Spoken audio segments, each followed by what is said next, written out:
Hey guys, I am Caleb Giddings, And I'm Keith Finch. and welcome to Gunday Brunch episode. The ATF is at it again because the ATF is at it again. I feel like, Keith, we just recorded an episode talking about the tomfoolery with 80% receivers. And what was it, 2 days ago? So we're recording this on the 8th. Yesterday, the 7th, the ATF released their proposed guidance for stabilizing braces, and after they got BTFO'd the last time they tried this. Yeah, they got TKO'd in the comments section last time, and they just straight up shut it down. This is round two of this fight. It's a fight that we knew was coming around again. Let's not It's more pretend like anyone this is more like round 7 paying of this attention. fight. Yeah, but this is round two of the most recent edition of this fight. Like, we've gone back and forth, but it was usually with manufacturers and everything like that. This is the second attempt at publicly making a rule regarding pistol stabilizing braces. And we'll give you the short version if you don't want to listen to the entire episode. I encourage you guys to, but the short version is they want everything to be an SBR now. Yeah. They want everything to be an SBR now. Yes, to put it very mildly, the way that the proposed rule is written, which as of right now is not posted on the Federal Register, it usually takes them a good couple of weeks from the time they post these things on the ATF website, which is where it's at right now, up until the time that they get posted on the Federal Register for us to comment on. We will later on in the episode discuss strategies for commenting, but I absolutely agree that the way the proposed rule is written and the way the worksheet is structured, which I'll have you explain the worksheet here in just a second. Oh, the worksheet's fantastic. The worksheet's fantastic. It's so bad. It gives away.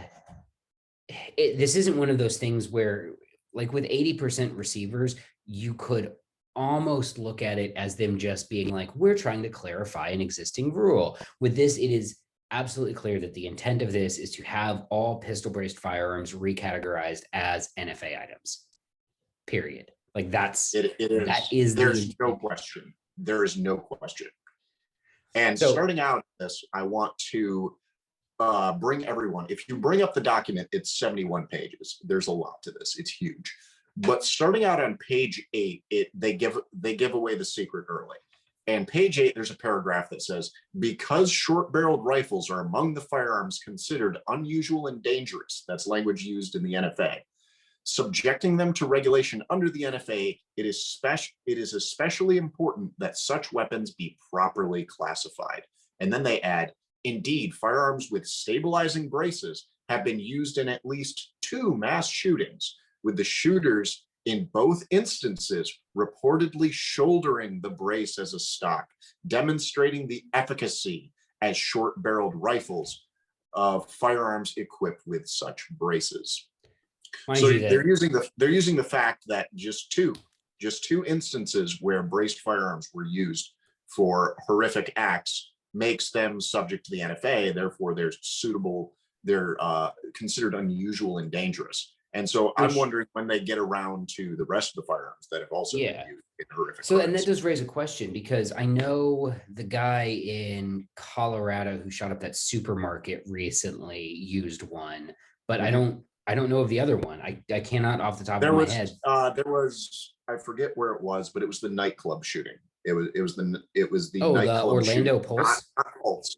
Not Pulse. It was. He only shot, it was a very, very quick one. He only shot a few people outside the club, but he rolled in there with like a Surefire 100 or a D60 or something and a pistol. He got quickly stopped by the cops because the cops were nearby, but he rolled in there with an AR pistol. I can't remember where it was. Probably so that I've never I'm pretty heard sure of it. The second one that they're referencing. Interesting. So we've got braces have been used in 2. This is interesting too, because again, it's easy to compare this to the 80% receiver thing, where they're looking at 35,000 some odd receivers that have been recovered in or around the scene of a crime, obviously not directly Mhm. linked to crimes necessarily, but with braces, we have two. Yeah, because these were used twice for Twice. terrible, horrific acts. And the fact that disregarding the fact that they are a super common item nowadays. There are millions of these things in circulation. The ATF even admits in So the doc that there's like at least 3 million in circulation. And if you go to the end of the document, they actually talk about some of the extra pages of the document that most people won't read are things that are required by a congressional act when a proposed rule could have more than $100 million economic impact on businesses. And the funniest thing about this, and we won't spend too much time about this, but there's a line in there where they say that the estimated cost to the consumer of us to replace two pistol braced firearms with to register them on the NFA and to put traditional stocks on them or whatever, they say the estimated cost to do two guns is $132. And I was like, what? How the frick? It's $200 a stamp. And then if you keep reading, they're like, we don't count the cost of the stamp in this because that's not a consumer cost, it's a tax. And I was like, the fuck you're out. like, oh, they did it again. Get the fuck out. Tax this dick. And that was as an aside, that was the we don't we don't count the taxes in this, despite the fact that the taxes are 3 times what the estimated cost will be. Dear God. There was another note in there in the that section that I did want to cover actually before we kind of get into the meat and potatoes of this, which is the ATF is reading our comments and not just the ones that were posted on the original brace rule. Because if you guys remember, the original brace rule suggested an amnesty to register all of these pistol brace firearms on the NFA and that it would waive the $200 tax for that amnesty. And me and everybody who read that was like, oh shit, SBR amnesty. And I don't currently own any NFA items. My plan was to buy a whole bunch of receivers and register them as SBRs and under the amnesty, and then I'd have like 6 NFA receivers for me to do whatever I wanted with. Yeah, and then you wouldn't have to pay the 200 or the $200 and deal with that. I have 2 NFA items that I have personal stamps for, both SBRs. And the first one took 7 months to process and obviously $200. Second one took 13 to process and $200. That's a long time to pay for a $200 service, my guy. Like, yeah. So I wasn't the only one who had that thought. And lots of people had that thought and posted about it online. And in like page 60 something of the document, the ATF has their list of, here's the list of solutions we thought of that we've rejected.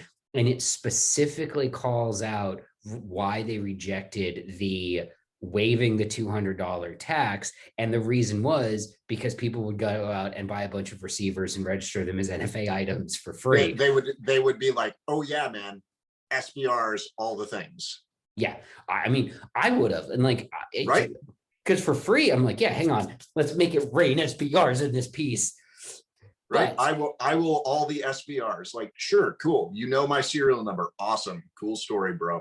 But I get SBR and all the funness that comes with the SBR. I can put stocks and grips and all this other garbage on it without any problems. I'll take that. I'll take that trade right now. And then I can still work to abolish the NFA tomorrow. Like, no point system, which let's get to that. So the point system. The guts of this rule that we're really going to get into is what the ATF wants to do is institute a worksheet with a point system for determining whether or not a brace equipped pistol is actually a short barreled rifle.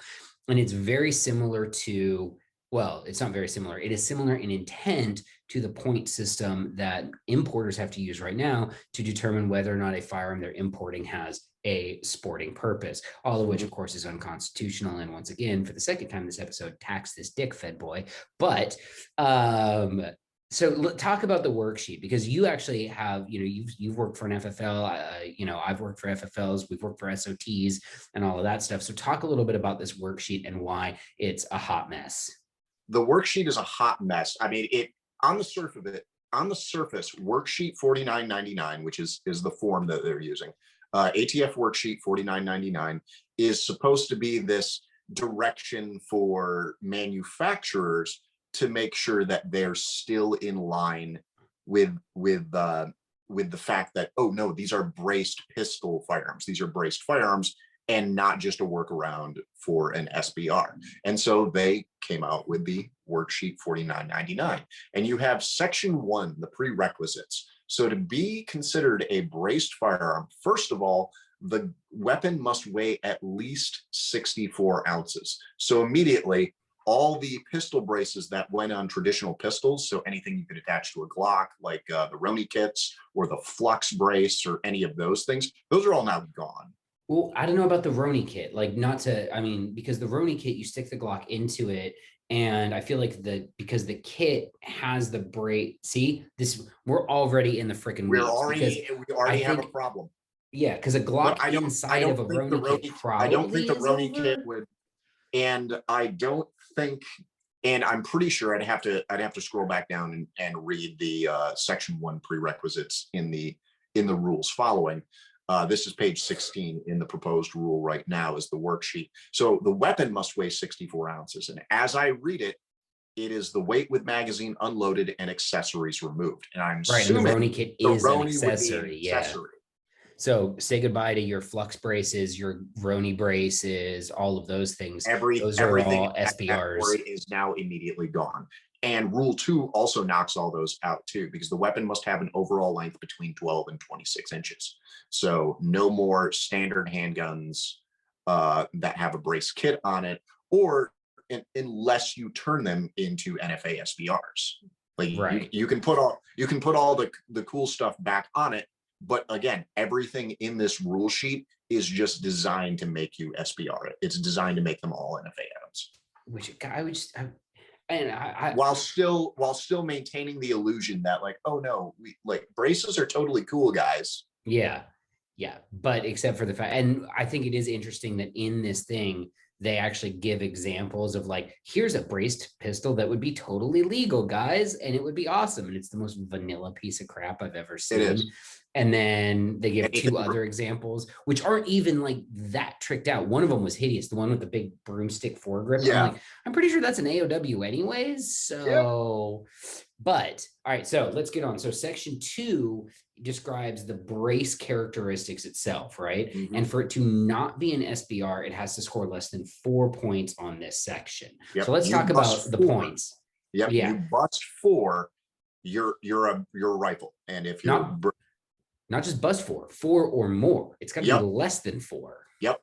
So you can only score a total of 3 points. So the first section is accessory design. And the accessory design is no points if it is not based on a known shoulder stock design, because that's not vague. Then a single point if it incorporates shoulder stock design features. And what is a shoulder stock design feature? Like it's the shoulder thing that yeah. And then it's 2 points automatically. So 2/3 of your available points to not be knocked and immediately be determined as a shoulder fire. 2 of your 3 available points that you can use if it's based on a known shoulder stock design. So any of the SB braces that remotely look like Magpul stocks or anything like that are out immediately. Gone. They're gone. Not gone because they add. They have 2 points, but yes, they're gone. Not yet. But then we get to the far more reasonable rear surface area definitions. So if the device incorporates features to prevent use as a shouldering device, no points. I don't know what those features really are. So like spikes that I put on the back of my thing to make it less comfortable. Yourself by shouldering it, no points. So, stick a rear facing bayonet to it and you're good.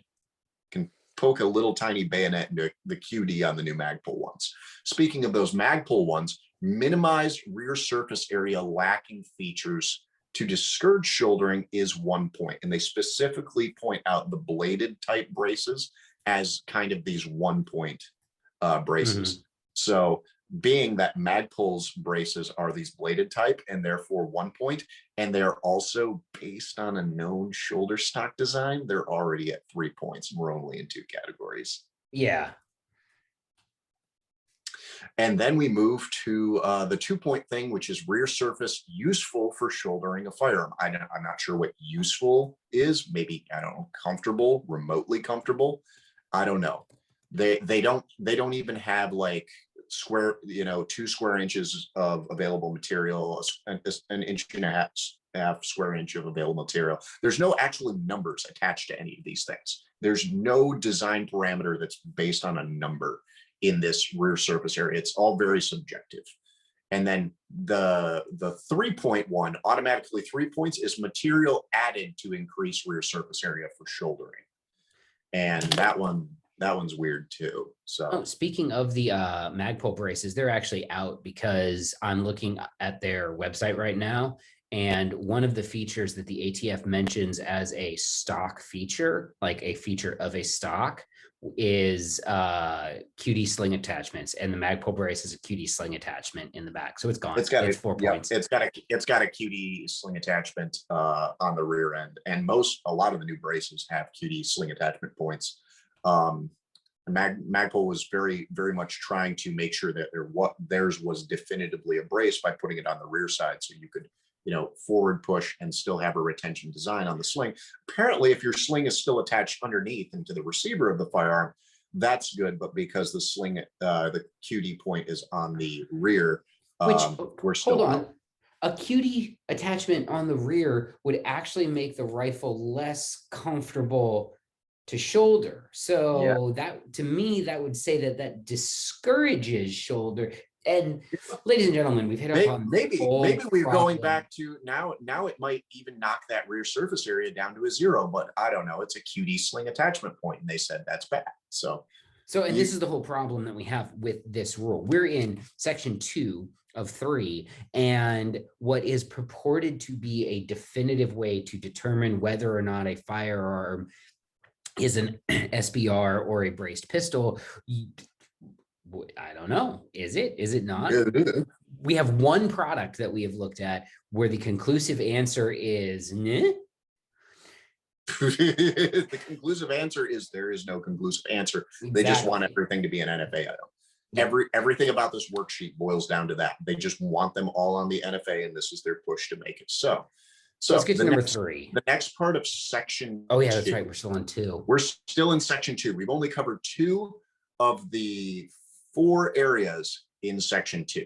The next one is adjustability, which has come out recently with the Magpuls and the SBAs and some of the other designs like the tail hook and stuff like that, which would already be scoring points. Remember, you can't get 4 points, and most designs that we're looking at would probably have 3 already. Yeah, and we still do more. And so adjustability, a non-adjustable fixed design, no points. But if it's adjustable or telescoping at all, regardless of the length of pull, if it's adjustable or telescoping at all, 2 points. Oh yeah, I forgot that's a 2-point. That's the 2-pointer. Yep. Well, and we're done. Yep. And you're out. You're out for pretty much everything. Then you go to the stabilizing support. You have a counterbalance design non-folding or counterbalance design that folds, creating rear contact surface, that's 0 or 1 point. Fin types with and without arm straps are 0 or 2. Cuff types, which are like the original SBM4, that fully wrap around the arm is a 0. Partially wrap around the arm is a 1. Cuff design that fails to wrap around the arm is 2 points. And they consider the SBA3 as one that fails to wrap around the arm, despite the fact that it can get around my arm. Like, I don't see how it fails. And then they have something called a split stock configuration, which is automatically 3 points. So the split stock example would be like the one on the Honey Badger, where it doesn't fully encircle the arm, and it just kind of like splits out, and you jam your arm into it and then wrap it up. Yep. And then on the end of this page, section 2 must score less than 4 in order to proceed to section 3. And nothing will proceed to section 3. Except Yeah, us. We will proceed to section we'll go to section 3. Now, interestingly, in the examples that they gave, they called out the SB Mini as being able to make it into section 3. So of all of the brace types, you could probably squeeze the fin braces in there if you have a strap attached to it, and the original SB 15 brace, and then I guess the SB Mini. But that still doesn't mean you're in, because depending on how that sucker is attached, and if you have an ACOG on your gun, for example, which let's get to section 3. Section 3, configuration of weapon.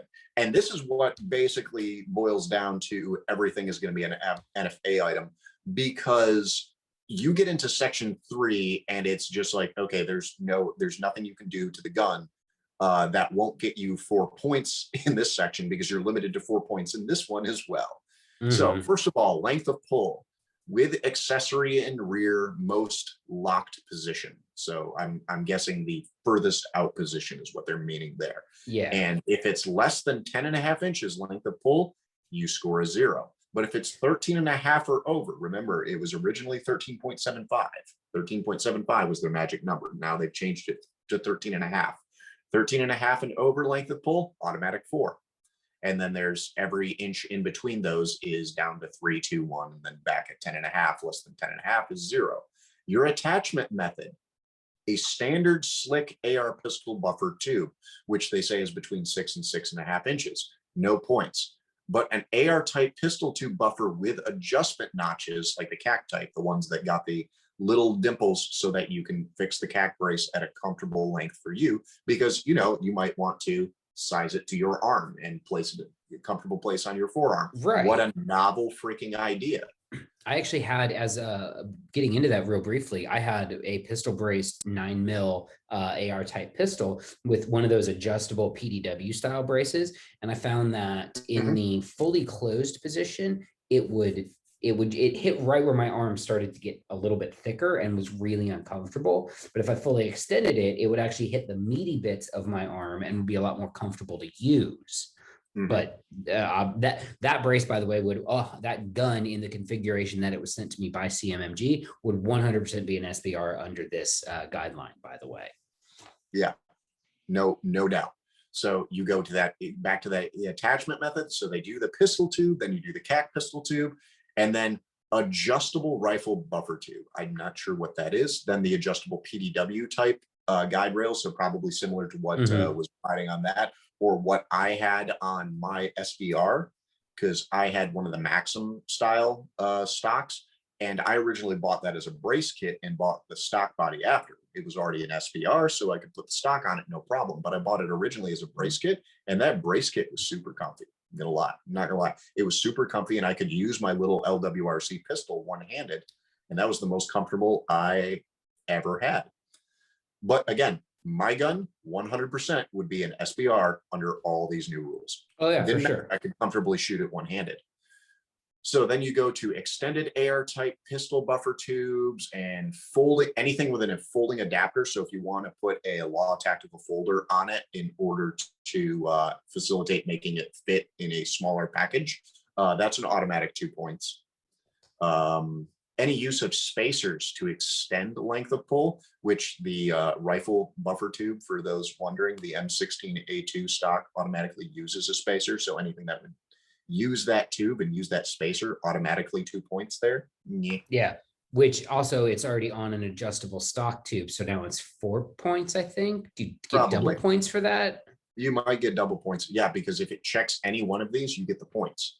And then modified shoulder stock with rear replaced by stabilizing brace. So any of the options that currently use a tail hook, but can also swap out, like CZ has a lot of these designs for the Scorpion, you can swap out the end of a CZ stock, and that assembly can instead be replaced with tail hook parts and do that. And I have a Robinson Armament XCRL that does the same thing. Their rear stock assembly, you can pull off the back half of the stock assembly and put on a brace assembly instead, which is an ease of manufacture type thing. It's parts compatibility. But that's automatically 3 points. So I mean, you're right at the limit right there. Of all of those, and it's adjustable.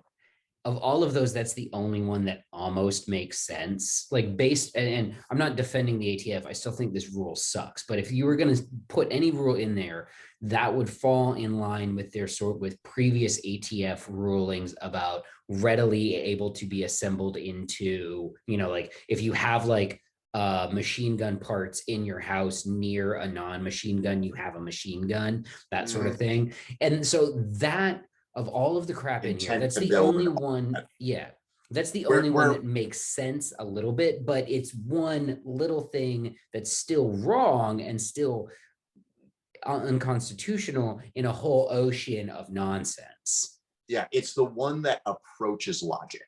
Yeah. It's one that approaches logic. Actually, this next one, attachment method creates an unusable aim point. So however the brace attaches the pistol, there's no way to hold it out one-handed, use the sights, and actually shoot the firearm properly. Sure. That one also approaches logic, but it's thrown in with all the rest of this garbage. And like the eye relief one, because the next one is like scopes, right? Like if you have a 3x magnifier. So like those are actually approaching logic, because because I have seen braced pistols with LPVOs on them, and I'm like, come on, man. And you do you, boo. Like, I don't give a crap. It's not my life. You obey whatever laws you see fit. But in the spirit of not poking the bear, I always felt like putting an LPVO on a braced pistol was a little bit too much poking the bear. But hey. I actually, back when we weren't discussing this nonsense, put a 1.8 to 10 precision optic on a braced pistol. Because screw it. It was funny. Yeah. But and that's the thing too. I also do like it. Now that's automatic, because I put a rifle scope on it. Now it's automatically indicating that, oh, I'm intending to shoulder. This is now intended for shouldering. No, I intended to be funny. I took a picture and took the scope back off. It was clearly ridiculous for the use. However, immediately that's a rifle classification, because I put a item on it that has an eye relief requirement, and that's automatic 4 points. It's right here in peripheral accessories. If you put a hand stop on it, remember, hand stops were a-okay. Now they're not.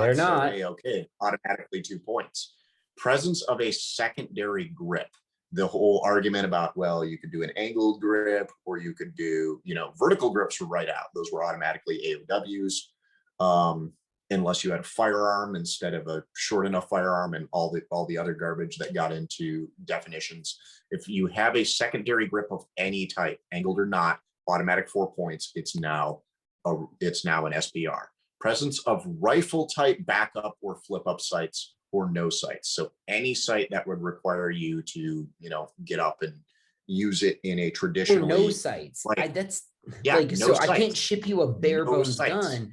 That means I have to now ship you a gun with a red dot on it, with or with some goober package of sights. Like maybe everyone makes a cheap set of like H&K style with a fixed drum rear that's just the notch. And then a front sight. Yep. So who's gonna be killing? XS sights with their offset irons that use the express style V notch. Every rifle should now come with those. Every rifle's XS is gonna make so much money. I have a set of those sitting on my bench right now. Perfect. XS. You guys are gonna make bank on this. Everyone else is hosed, but they're gonna be all right. So the presence of rifle type backup sights, so all the common sights that are already supposed to be going on these, or no sights, is 1 point. Presence of a reflex sight with a magnifier is 2 points. So reflex sight with a magnifier is 2 points, but anything with eye relief that is incompatible with one-handed fire is immediately 4 points. So if you do put an actual scope on it, it's got to be a long eye relief scope. Yeah, which a few of those out there do exist. Yeah, you could put a scout scope. Well, now you could put a scout scope on one. And kind of like with the hold it way out here, scout scope style, or a handgun scope, like you could put the scopes that are designed for hunting revolvers and stuff on there. I mean, just put a red dot on it, because that works with everything. But the red dot is like the only thing you can do. So and then presence of a bipod or a monopod. So if you want to zero this thing, You can't put a bipod on it to Sandbags. 0. Nope, you got to use sandbags, you got to use a bag. But a bipod or a monopod, I don't know, might extend to the Magpul monopod, the Magpod might. So that might be an automatic 2 points if you use a Magpod magazine. Like immediately, it might be immediately an additional 2 points if you got a Magpod magazine. So be careful. And then the final one is the weapon is configured weighing more than 120 ounces, which is 7.5 pounds.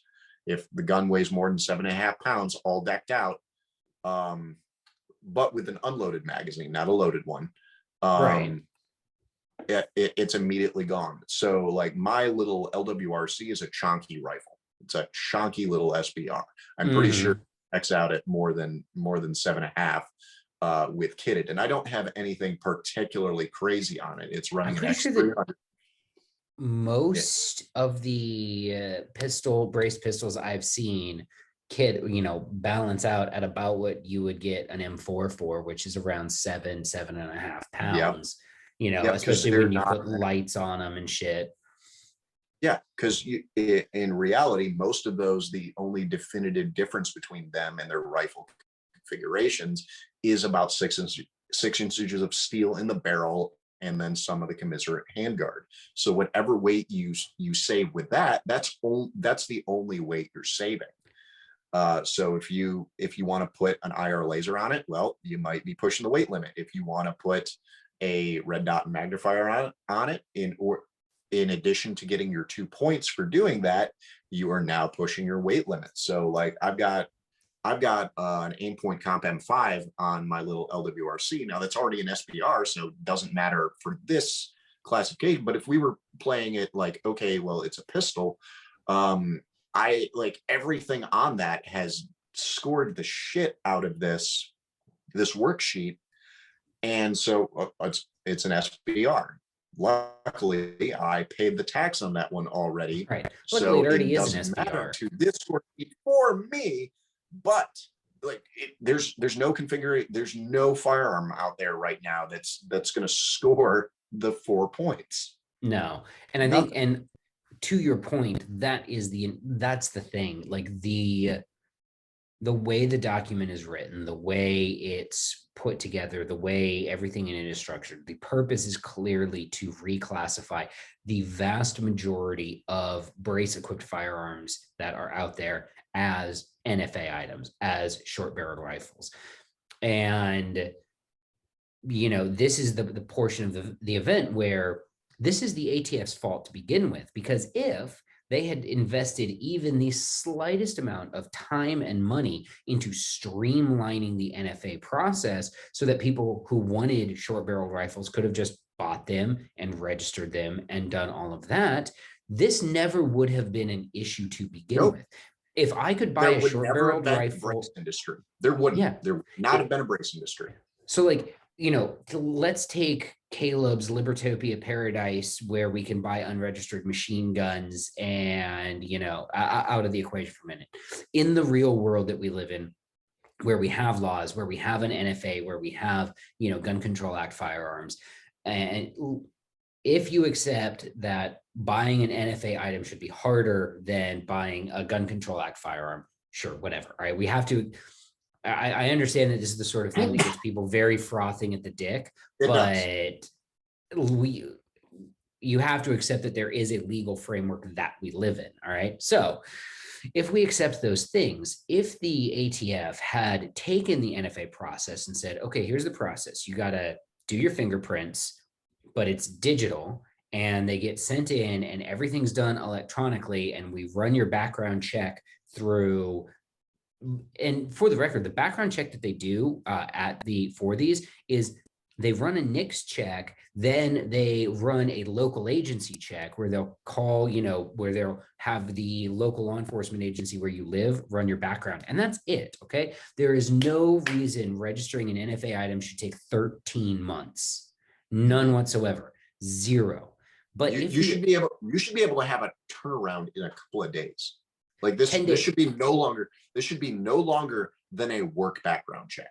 It should. Let's call it 2 business weeks, right? Like if the NFA wait time was 2 business weeks, 10 business days, the brace industry wouldn't exist, because the ATF is right in one thing, in that many people bought braces to subvert the NFA. The reason they did that is because you made the NFA an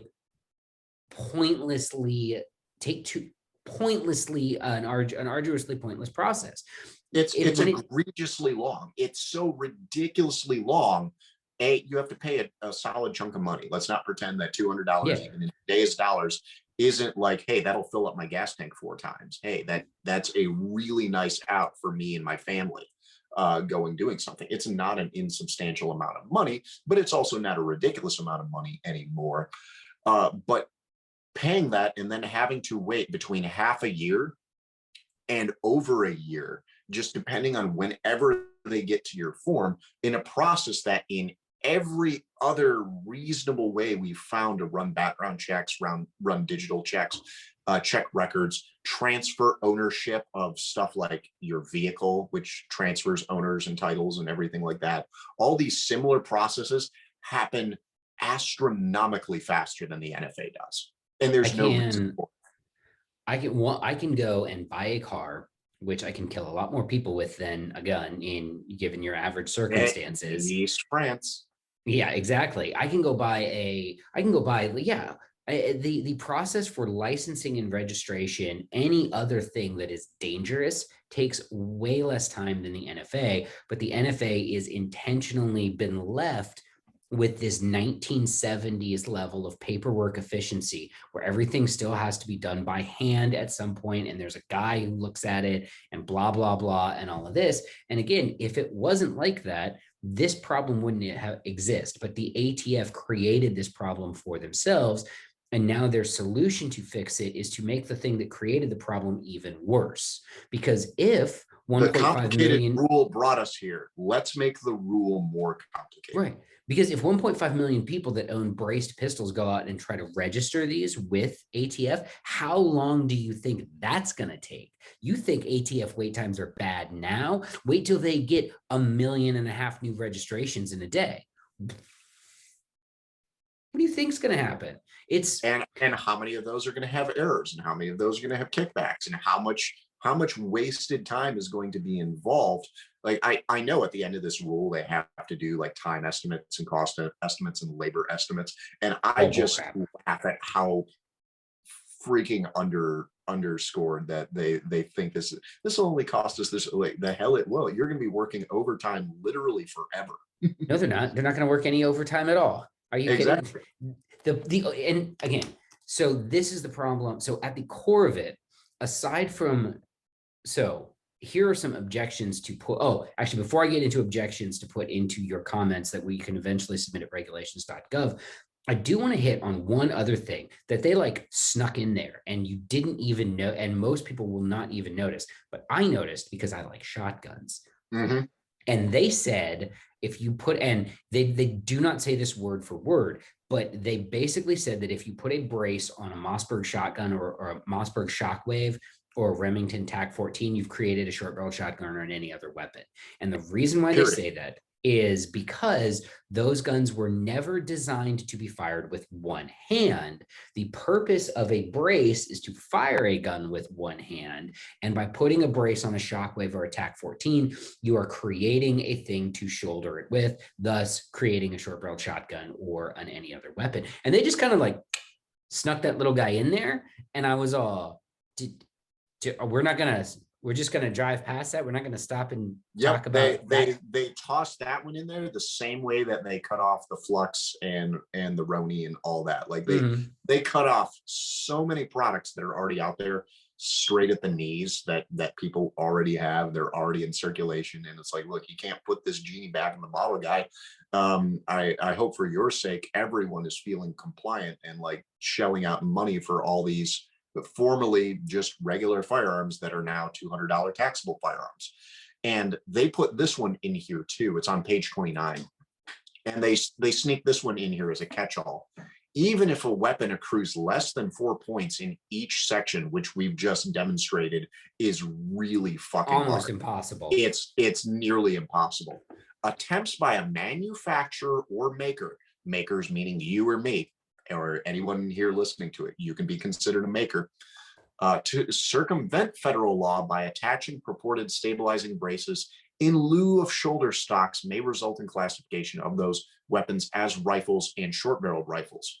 While some manufacturers have recognized that there is a market advantage in designing and selling short-barreled rifles as pistols to customers seeking to avoid tax and registration requirements, hey guys, you created this problem, and everyone was like, okay. Yeah, you did this. Yep, they go, stabilizing braces are not a method by which the federal statutes may be circumvented. Ha! Yeah. Nice. So basically what that says in plain English is even if you design a stabilizing brace pistol combo that complies 100% with all of these rules and only scores 2 points in this section and 2 points in that section, we still may decide it's an SBR if we think you're trying to skirt the law with it. Yep. That's what that says. They can just throw out the worksheet and say, nope, we still think it's an SBR. Yeah. So objections to this that people can put in their comments. Again, the fact that it's going to be that it is still unnecessarily vague. And because they do not have, despite it purporting to be a clear criteria to define what is and is not a short-barreled rifle, it does not do that in any way, shape, or form. And the examples that they provide are ludicrous on their face and are clearly constructed to pander to their own document. So the fact that in 25 minutes, Keith and I were able to come up with, multiple questions about existing products shows that this document is still unnecessarily vague. And we're talking about reasonable objections here. All right. If you want to do what I did and write a funny acrostic poem that spells out tax this dick, by all means, go ahead. But you might be better pointing out reasonable things like this. So it's still unnecessarily vague. It is still incredibly vague, and it does not actually provide any sort of sound framework for people who want to build these guns, whether they're manufacturers or people who want to build an at-home AR. The next objection is that it doesn't actually address the core issue that caused all of this brace crap to begin with, which is the fact that the NFA takes forever. It doesn't do anything to address that, and in fact will make the NFA worse, and it will automatically criminalize anywhere from let's take the lowest low end number, 1 million people, anywhere from 1 million to 5 million gun owners who have these things set up, who as of right now are not committing a crime.